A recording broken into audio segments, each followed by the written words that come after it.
Hi, welcome to Just That Film. I'm Charlie. And I'm Lily. And in this episode we are talking about Snoopy Come Home from 1972. Directed by Bill Melendez, who directed quite a few Snoopy films. And the writer, of course, was Charles M. Schulz. So the film follows, it's like most Snoopy films, it's like a series of starts off a series of short little sketches, like as if they were in the original papers, little comic strips.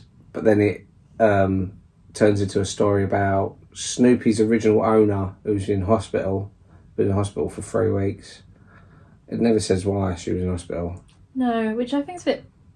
It's a bit... Oh yeah, you don't really know what she's got, this mysterious illness that only a company can fix, which then provides the question, where's her parents during all of this, if she needed company? Yeah. Oh, maybe she just missed Snoopy. So anyway, she writes to Snoopy and he and Woodstock go visit her, and along the way they're kidnapped by another little girl and they go on a series of adventures, sort of little mishaps. Meanwhile, Charlie Brown doesn't know where Snoopy is. So that's the basic premise of it. Lily. Yes. Tell me more about Snoopy. Well, Snoopy was inspired by Charles M. Schulz's own dog, called Spike, which is quite funny considering the fact that within the Snoopy comics, Snoopy has got other brothers and sisters, and one of them is called Spike. It's interesting that he didn't decide to still name Snoopy that, but he did also consider naming Snoopy Sniffy originally, which would have been weird. I can't really imagine Sniffy. I think Snoopy's got a better tone to it, you know? I suppose, but you might have, if it, in an alternative realm, he was known as Sniffy, and we were saying, and he's going to be called Snoopy. We think that's a bit devious, isn't it? Is he snooping about? Which he doesn't do. He doesn't snoop about. Well, I mean, no, but he is. A lot of people mischaracterise Snoopy as just being like a lovable dog, but he is a bit of a menace. Oh, he's a knobhead, yeah. He's always quite selfish, which is quite funny because a lot of people assume he's just this cute, lovable character, which... Why do you like him so much, then? I don't know. I think I like the art style of Schultz's work. It's got this really nice nostalgic feel to it, and it's also synonymous with jazz as well. You always have sort of jazz music playing usually, and well, the Vince Guaraldi trio did a lot of the music for Snoopy franchise, and I love their pieces, and I think they really sound great. Although in this they acquired the talents of the Richard and Robert Sherman, the Sherman brothers. Yes. God, my head. And what did they do? They'd done the songs. And previously they worked with Disney quite heavily. Yeah. Mary Poppins, Chitty Chitty Bang Bang, Jungle Book. They worked a lot with Disney. This was sort of as they was not so much falling out of favour with Disney, but Disney then started going in another direction with musical artists. But you can hear the songs in this, if quite distinctly Sherman Brothers material, particularly the Fundamental for Dependability one, which the Sherman Brothers are known for using tricky wordplay songs like Supercalifragilisticexpialidocious. And go on, you want to step on my tongue? Go on. Bedknobs and Broomsticks, Draguna McCoides, Decorum Satisty. Yes. Yeah. We'll both have fundamental friend dependability. I actually think the Fundamental Friend Dependability one's one of their strongest songs as well. And it's, it's not very well known because obviously this isn't as big as, say, a Disney production. No. But, it's probably more well known in America than it is here anyway. Yeah. I think where obviously Charles Schulz is, I think, from California. Right. I can't quite remember, but he's obviously very popular in America because of that, and he does all the stuff for Thanksgiving, and I know that's quite popular over there with the Snoopy franchise. Surprisingly, though, as well, the Snoopy franchise is very popular in Japan as well. Yes. So we went there, didn't we? Yes, we went to the Snoopy Museum in Tokyo, and I mean that was really cool. That was and it's but like Japan does that a lot with loads of different franchises. Like they had like a Shaun the Sheep cafe right next. Yeah, that's right. Yeah, and I forgot about that. I feel like that's so bizarre to me. Like that. I liked also in the Snoopy Museum. You had that massive Snoopy. Yeah. Gigantic one, and then as you walked around, it just sort of had the history of Snoopy. You seeing him develop. They put a lot of effort into it. And the cafe was good. That was part of it. Like they like the way it was all themed around comic strips, and I think that was really cool. Yeah, I remember. I don't know if I've ever told you this, but when I was a kid, when I went to California when I was like 12, something like that, we went to Six Flags. And at the time, I don't know if it's the same now, but it was all Peanuts. Oh, really? Yeah, it was all like Snoopy stuff, and we was given like a Snoopy VHS, but not realising you couldn't play it on UK machines. Oh, really? Sad. This film's actually the animated debut of Woodstock and Franklin. Yeah. So obviously Woodstock had appeared in the comic strips, but this is the first time you see him. Movie. Well, yeah, it's the fact that Woodstock's name's funny because it's considering, wasn't it? I remember telling you it came out around before the actual Woodstock. He was named before Woodstock Music Festival. Yeah. And also he debuted originally in the comics on my birthday. Oh yes. That's how old you are. 4th. Yeah, really old. Yeah. Yeah, no, I just think that's quite interesting. Nice little, yeah. Well, you got the clown who takes Peppermint Patty and Charlie Brown's tickets in this when they go to the fun fair. That's one of the rare instances that you actually see an adult's face.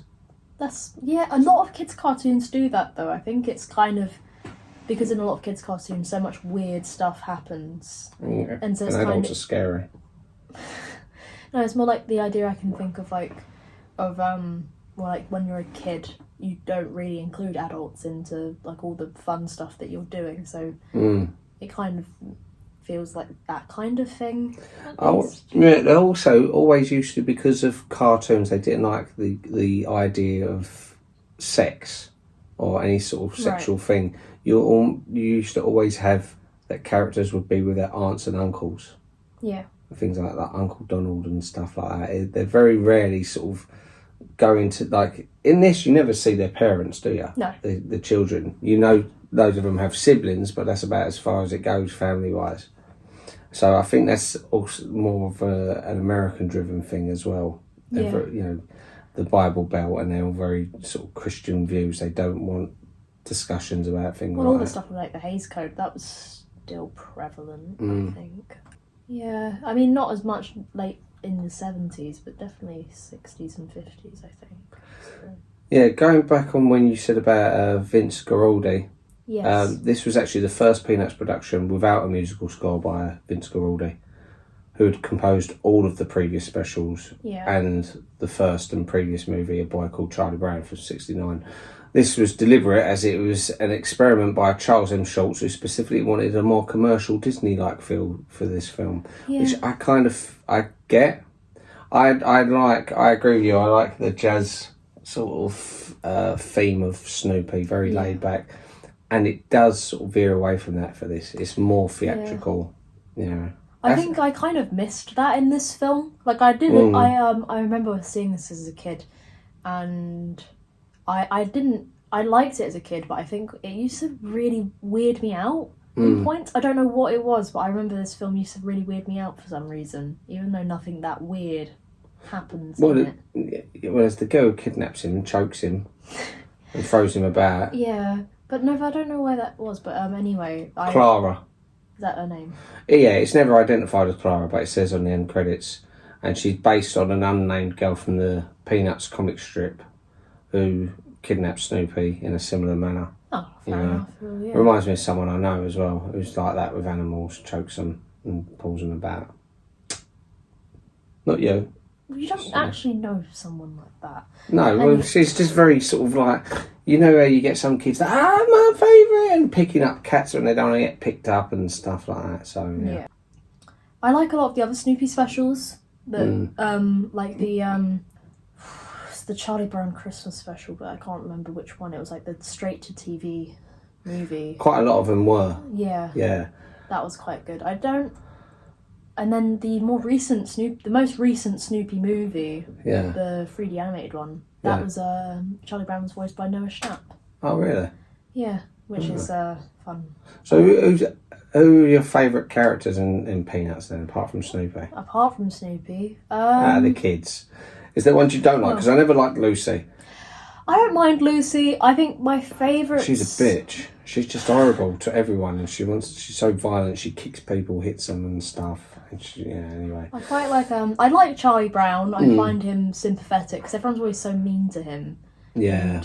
And it reminds me if Eeyore was bullied in the Winnie the Pooh stuff. That's what I think like he'd be like. Yeah, but Charlie gets more stressed out by it. Yeah, and then I also quite like Schroeder, the one who's always playing the piano. Okay. I don't know. And he's the one who always rejects Lucy. Yeah. Is it Linus, the one with the... Linus is the one with the blanket, and that's Lucy's... He gets on her sometimes as well. Yeah. He's very rude to Charlie. What about Peppermint Patty? Yeah, she's fine. I have no grudge against her anyway, so... Oh, you haven't? Oh, right. Well, there was a thing online saying that you and Peppermint Patty weren't friends. Oh, really? You had a grudge against her. No, she's quite popular amongst people. I don't, I have no problem with her. This actually was, she was more of a main character in this than she had been previously. In previous Peanuts and Snoopy cartoons, she was more of a background character. Whereas in this, she actually got quite a bit to do. Although she didn't have her mate with her. Yeah, Marcy. Marcy, yeah. Do you like Marcy? Yeah, she's fine. See, the thing is, I know that they were apparently shipped as a couple, weren't they? Marcy well, I think it's just a small thing. Yeah, I don't see it because I think... I mean, in this it's a bit weird because it's like Peppermint Patty as the hots for Snoopy almost. Yeah. When she's asking him on a date and she sets up a picnic for him, it's a little bit... And she gets stood up. Obviously it's like just a kid thing, but it still feels a bit strange. Mm. No, I mean, did you like this film? Did you like this film? Yeah, of course. I liked this as a kid. I always liked Snoopy Come Home in particular. I've watched quite a few Snoopy films, but I don't know whether it is the more push towards Disney-esque storytelling and music and stuff that I felt it was more accessible in a way, especially as a kid. Yeah. Because when I was young, when I was like a little kid, when I first saw this, I wouldn't have really cared for sort of jazz and the more laid-back attitude of most Charlie Brown cartoons, whereas this one has a little bit of peril in it. You got obviously him getting kidnapped and stuff, and the girl dying of some unknown disease. She doesn't die. No, she doesn't die, as far as we know. I liked the audio or the leitmotif of the "No Dogs Allowed" constantly throughout the film.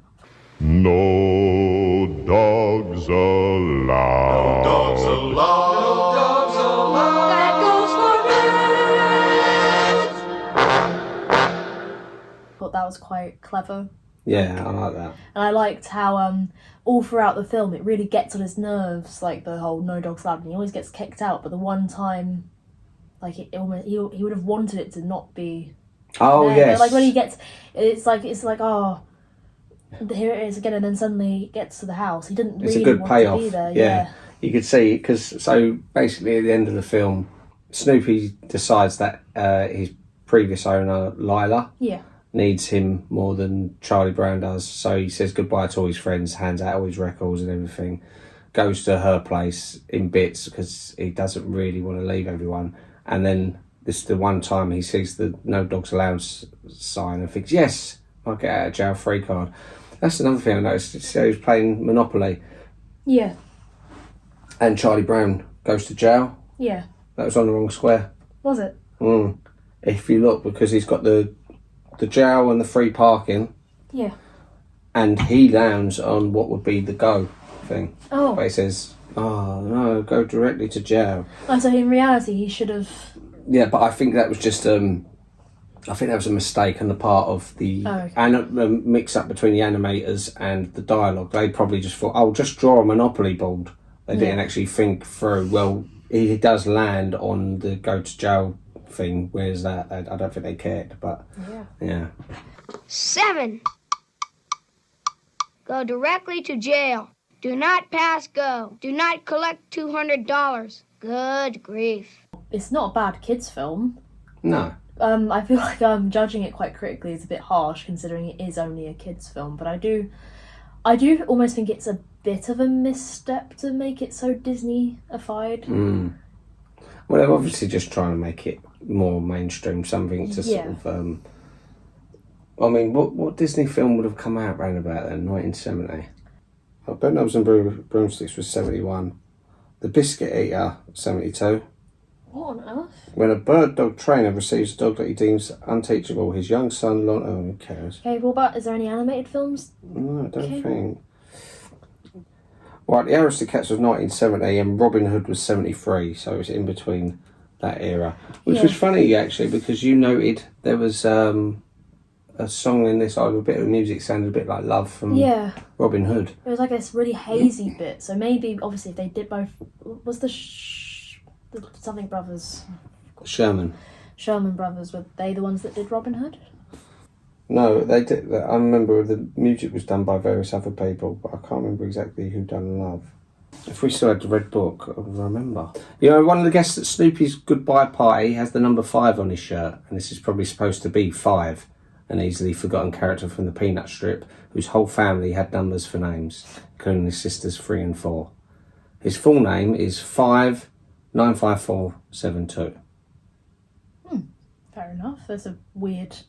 I haven't read all the Peanuts comics. I know, a few people have. There's loads of them. Hundreds, thousands. I follow an account that posts like a strip of the comic daily. But even then, you're not going to get through all of them. There's so many, so... This was actually the first Peanuts production as well as the only Peanuts theatrical feature until Snoopy and Charlie Brown, the Peanuts movie, to not have the words Charlie Brown in the title. Wow. It's usually Charlie Brown goes for a colonoscopy. And Lila only actually appeared once in the comic strip in 1968. Just like the film, it was never explained in the strip why Lila was hospitalised. Why she was in hospital. Why do you think she was in hospital? Don't know. Probably some disease. Well, maybe what was going around kids in the 70s? I don't know. Maybe she got toxoplasmosis because she had that cat and she was very attached to it. Is Snoopy scared of cats? I don't think so. I mean, he doesn't really seem afraid of anything. No. Snoopy. He's just kind of mischievous. Fun fact. Yeah. NASA.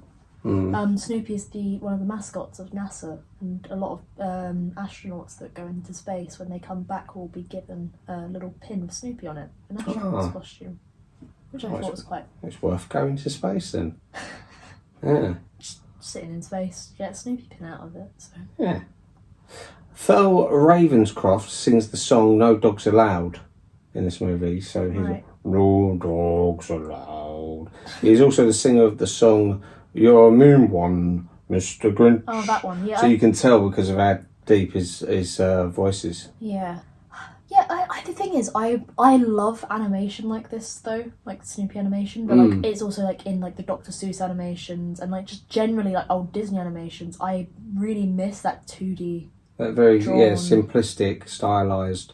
Yeah. I really can't get behind, like, the recent notions of just CGI generated everything. No. Just because I feel like you just lose this, you just lose what makes it feel like you're watching a cartoon, and it just makes you think you're watching, like, a video game sequence, which I just don't...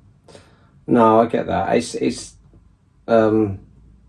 seems like it's got more heart, more feeling to it, because in a way, if you have less on screen, like less animation, less detail, you have to be more considerate as to what you put on the screen. If you do something hyper realised and sort of like loads of things, it all just gets lost. It's just, oh yeah, doesn't that look realistic?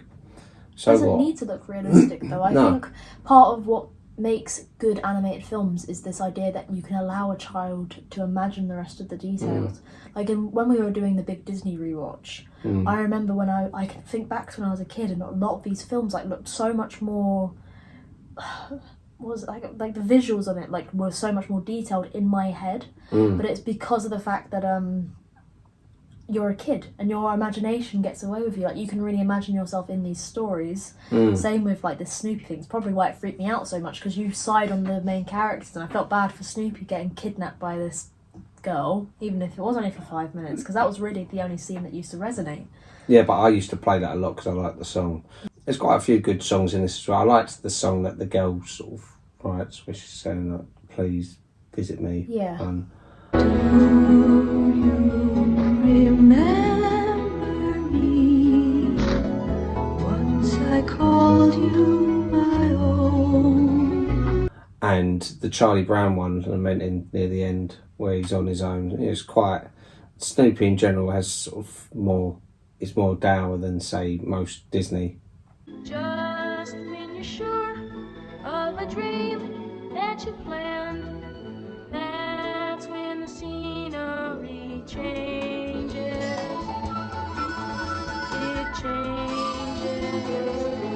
Oh, another fun fact. It's related to Snoopy, but Garfield was directly like a result of Snoopy, because the creator of Garfield saw the popularity of Snoopy and thought to himself, oh well, if you did the same thing with a cat, it would have the same popularity, and it did. And you can kind of see some similar characteristics between Snoopy and Garfield, like where they're both quite apathetic to their owners.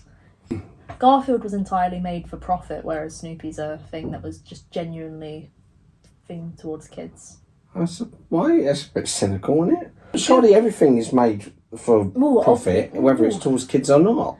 I like Garfield. No, I like Garfield as well. I'm just saying that I remember reading an article about it, and it was something to do with it being like a profitable thing rather than a... For kids? I don't... Anyway, I thought it was just a fun fact.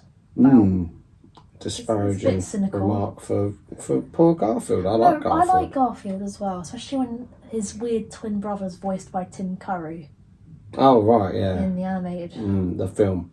Those films really freak me out. With Garfield, I have a fond memory of old Garfield cartoons in particular. There was like I don't know if it was a feature one, but one, I remember as a kid of him going to Honolulu or something, or Hawaii. He wanted to go to Hawaii, he ended up going to a different one, and something to do with him jumping a volcano. It's been so long ago. But like Snoopy, I liked the style of animation, very simple, very recognisable.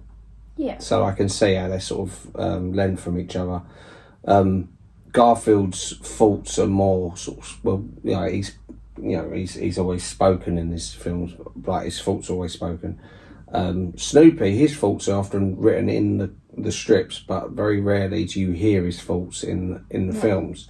You never hear him talk. No, but this is one of the first times you actually get to see his faults visualised, because where Woodstock is typing his his letter about the no dogs allowed kind of thing, and also when he writes the letters to all the kids, like when he's giving his records away.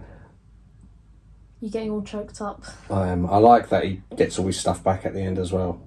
Oh yeah, the way he does it's quite funny. But I found that whole going away sequence was almost as if it was like him dying, in a way. The way they were going about it, it was like, I'll never forget you. Granted, yes, because he was going to move house, but like from what it seemed like, it didn't take him that long to walk to Lila's house. So surely it didn't. Yeah, but I mean, such a big goodbye. They're not going to show the whole thing of him walking all the way there and walking all the way back. They did when they went to the hospital. Make it a 2-hour film. Show that whole distance of him walking to Lila's as well. Yeah, it could do. How dare you? I think it's either Charles M. Schultz or Snoopy has a star on the Hollywood fame. Oh, really? Fame, yeah. I thought it was a fun fact. And there's many different Snoopy themed camp related stuff and like You mean camp, as in... Not gay, I mean camp, like, because there's comics where Snoopy's like a camp counsellor, like an American one. What? Anyway, No, there's a lot of things with Snoopy-themed museums. There's an ice skating rink. There's like Snoopy theme on ice. parks themed around Snoopy in America as well. Well, like I said, I went to Six Flags. I don't think it's like that anymore, the Six Flags.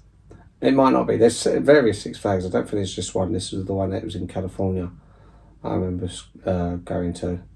There's also in Japan, Universal Studios, they have the Snoopy ride and the Snoopy themed area. There's Universal in Japan. It's very interesting because it's not like the typical Universals that you see over here in the like not UK, in America, that you see in like America and stuff like that. Because they're Universal, they've got like Snoopy, they've got anime related stuff there as well, and I don't think they've got as much just like Harry Potter stuff. I think they have, but well, I don't know. Harry Potter's pretty huge. Most places have something to do with Harry Potter. Yes. Even I just came back from Thailand and they had a waxwork museum with some really terrible waxworks. Yeah. And there was some terrible Harry Potter waxworks in there. Just looked like little Cliff Richard standing there.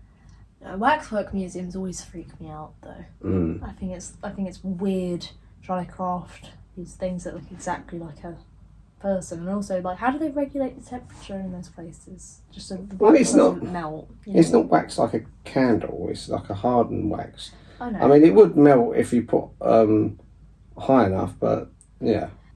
Bill Melendez does the voice of Snoopy and Woodstock, where I say the noises they make. So the director, the laughing and whatnot. Yeah, I like that they don't try and, even though they were trying to veer towards this idea of it being more Disney-ified, I'm glad they don't make him talk like Snoopy. Like I'm glad that they always remain with this idea that Snoopy doesn't talk. Yeah. Because so many kids' cartoons will just make the animals. Well, I remember best example of that for me was when I see the Tom and Jerry movie in the 90s. Oh, and Tom and Jerry talk. Yeah, it was so stupid. So Tom and Jerry, of course, was usually just like little 5-minute cartoons of them chasing each other, hurting each other, and then they decided to make a feature film, and I remember there was quite a lot of hype around it. It was like advertised on cereal boxes and stuff, and I remember watching it thinking, oh, this is good. And it starts like a typical Tom and Jerry cartoon, them chasing about, and then the people who live in the house leave, and one of them says something, and then the other one says something. Goes, oh, you can talk. I didn't know you could talk. Yeah, I could talk. And then they go on an adventure together, and I thought, this. Why? Because they didn't think they could maintain no dialogue for so long. See, this is what I was going to say before about simplistic animation and how that could be more charming. Good example of that modern time is Wallace and Gromit. Because Wallace and Gromit, very simple sort of, I mean, it's intricate, but at the same time, it's just sort of very stylish. They don't try and make them look realistic, you know. Yeah, well, Aardman Productions always, because where they use the clay. Yeah.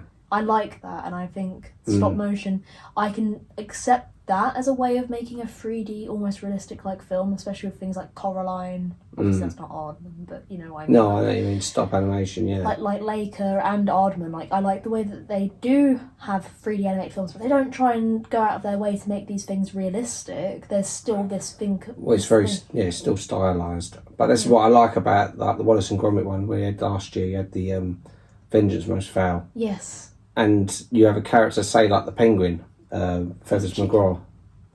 Oh yeah, sorry, it was a chicken. But Feathers McGraw, how he's such a popular villain. There's so many videos about him, and he doesn't say a word. Doesn't need to say a word. Or even like Gromit. Gromit never speaks. Yeah. So you can, and yet they can carry feature films. So I think people will need to have more faith in the fact that kids will pay attention. Just because the character's not talking doesn't mean kids ain't going to pay attention. If anything, it makes it more easier for international markets. You would watch something and go, oh, okay, you know, that they physical comedy translates better. Like you think things like Mr. Bean. Mr. Bean sold incredibly well around the world because it is physical comedy. That's almost entirely hardly any dialogue. Because that kind of comedy you can show to a French person who doesn't speak a word of English and they'll still find it funny and relatable. Yeah. I think nowadays people underestimate kids' attention spans, and it's why it's ruining so many kids' attention spans. Like things like Coke Melon that stupid Baby Shark thing that came out a couple of years ago. And like all they do is they put these brainworms in kids' heads and they overstimulate like kids with these bright colours, constantly talking, loads of noise. Whereas if you let a child watch a thing like an old Snoopy cartoon or an Aardman thing or just any older cartoon, they're much more regulated and they're much more normal. Whereas if you overstimulate a child, it just ruins their attention span. There's probably a correlation between that and things like ADHD and stuff like that. I remember as a kid, my favourite as a child was Trapdoor. Again, very simple claymation style, but it didn't have to be overcomplicated. The stories didn't have to be overcomplicated, but it was charming enough, and you didn't patronise the kids. You know, people do that too much. Like you think of this idea that a kid's not going to understand that, but kids are they're even probably more perceptive than most adults. They are. They pick up on things, and yet now it's just like kids' things are just repetition and simplistic. What does the cow say? Like you're able to have that, but like for example, say like things like Dora the Explorer, which was only like 20 years ago. Wow, really? I'm thinking because it came out in the 2000s, so 20 years ago. Things like Dora the Explorer, yes, they try and encourage this idea of learning a language or being able to do this, like, but it's more like a pantomime. Like you just encourage the kids. It's not like they're having loads of stuff thrown at them, like babying it to them. You see that what it does is just show cause and effect. Like the kid helps Dora say something, and then something else will happen. Whereas like things nowadays, it's just so much noise constantly. I just don't think it's healthy. This film on IMDb is 7.3. That's a fair rating, I think. It's not. Yeah, I'd say that's fair because it was never going to get, say, as high as. Although saying that, it's higher than many Disney ones. So I think there is a lot of love for this, despite obviously it's a smaller budget. Its budget was $1 million. It made $245,000 in the box office, which ain't a great return, but I don't imagine it would have had a theatrical release, say over here or internationally. It's probably very limited in America. But it's still obviously something that resonates with people because it doesn't need to sort of try to have I don't like modern animated things where it's constantly trying to crowbars adult humour into it, but you don't need to. Yeah. You know, or it's sort of like, oh, well, look at this, and they'll just repeat the joke over and over again. It's very simple, sort of like, you know, it's non-offensive. You can just watch it and just sort of just sit there with a little smile on your face. Yeah, it's almost comforting, like sitting in front of a fire. The problem I have with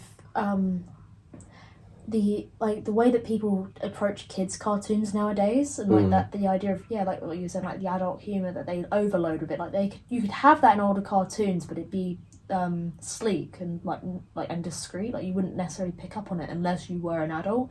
Whereas it's almost like it's like a dumbed down version of the joke, and a kid is easily going to pick that up on. And then what it then leads to is kids watching things that they shouldn't be watching at like a young age, which is like a big thing. I think it's a big problem nowadays, especially where kids always have iPads and things at such a young age. It's ridiculous. Phones and stuff, yeah. At a young age is my... But anyway. Rotten Tomatoes, this film has 93% from the critics and 84% from the audience, which is both very good. Yeah. Well, good for a kids' movie. I don't know what critics are watching Snoopy. No, but I mean, I think they just obviously sit there and think it's not sort of trying to change the world. It's just trying to tell like a simple story that doesn't patronise children. And the thing about Snoopy as well, which I find with Schultz, is he does some very simplistic psychology and things. Yeah. Sometimes blatantly with like Lucy's sort of psychology. Stand, which doesn't feature in this, but like they always like to have little philosophical sort of quotes and stuff, and you know, it's very darkly humorous in a way. But you know, these kids are obviously, those of them, particularly Charlie Brown, suffering like depression. Really, I mean, Charlie Brown is a very sort of, like you said, is almost like ER. He's very like, oh, good grief, nothing sort of goes in my favour. And yeah, everyone's mean to him though, unlike the Winnie the Pooh stuff. Yeah, but this is the thing. It might be that his attitude is what draws that kind of negativity into his life. Yeah. So you could watch Charlie Brown, a Peanuts thing. You feel sorry for him and you think, oh, I can relate to that. Nothing sort of goes in my favour. Or you could learn from it and think, well, maybe it's just because that's his attitude towards things. He always thinks, nothing ever goes right for me. And if he was more a positive person, or like very like more confident in himself, like the other characters are around him, then more things would go in his favour. Yeah. Yeah. So that was Snoopy Come Home from 1972. Yeah. Next week, Ben has suggested that we watch Secret Admirer. Be a good watch. It's like a John Hughes type coming of age teenage whatever. You know. But it's quite a funny little farcical thing. You've never seen it, have you? No. Okay, so very basically what it is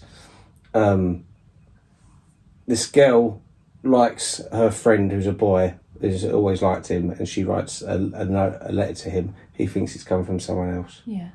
Now this letter then ends up in the hands of someone else, who now thinks that's from someone else, and it goes on to a series of things, kind of thing, people thinking that other people love them and stuff. All from that'll like, be yeah. interesting to hear you and Ben talk about next week. It won't be, but yeah, give it a go anyway. But please like, subscribe, share, comment. Like and subscribe, and see you next week. Bye bye.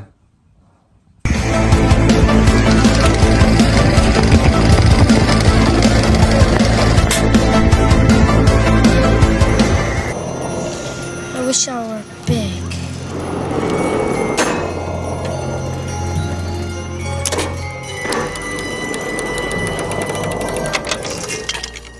Forget it, kid.